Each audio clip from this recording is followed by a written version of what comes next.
In our modern era of unbridled capitalism, many Christian believers have adopted a worldly attitude towards the poor. Many simply view poverty as a symptom of laziness and a lack of motivation. However, the Old Testament takes a very different approach in its view of the poor. I want to share with you 7 obscure facts about Israel's responsibility towards the poor, taken directly from the Old Testament, that will challenge you to rethink God's view of poverty. Number 1, the Old Testament forbids the charging of interest when lending to the poor. Exodus 22 verse 25 says, "If you lend money to any of my people with you who is poor, you shall not be like a moneylender to him, and you shall not exact interest from him." Number 2, God's people are responsible for helping the poor. Leviticus chapter 25 verses 35 and 36 states, "If your brother becomes poor and cannot maintain himself with you, you shall support him, as though he were a stranger and a sojourner, and he shall live with you. Take no interest from him, or profit, but fear your God, that your brother may live beside you. You shall not lend him your money at interest, nor give him your food for profit."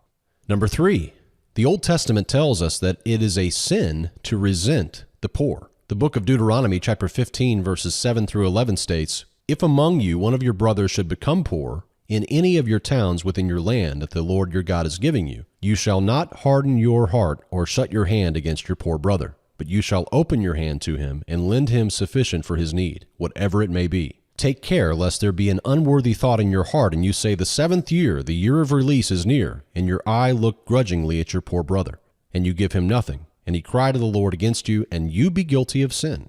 You shall give to him freely, and your heart shall not be grudging when you give to him. Because for this the Lord your God will bless you in all of your work and all that you undertake. For there will never cease to be poor in the land. Therefore I command you, you shall open wide your hand to your brother, to the needy and to the poor in your land." Number 4, employers who oppress their poor employees, including foreign workers, are guilty of sin. According to the book of Deuteronomy chapter 24 verses 14 and 15, it states, "You shall not oppress a hired worker who is poor and needy, whether he is one of your brothers or one of the sojourners who are in your land within your towns.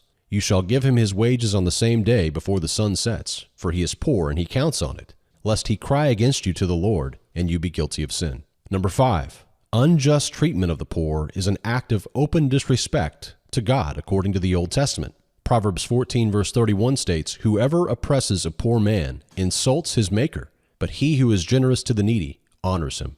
Number 6, those who lend to the poor become God's creditor. Proverbs 19 verse 17 states, "Whoever is generous to the poor lends to the Lord, and he will repay him for his deed." Proverbs 22:9 states, "A generous person will be blessed, for he shares his food with the poor."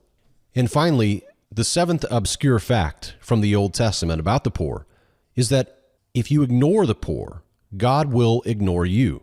Proverbs 21 verse 13 states, "Whoever closes his ear to the cry of the poor will himself call out and not be answered."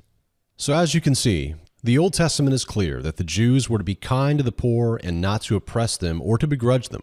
In fact, their attitude towards the poor directly impacted their relationship to God.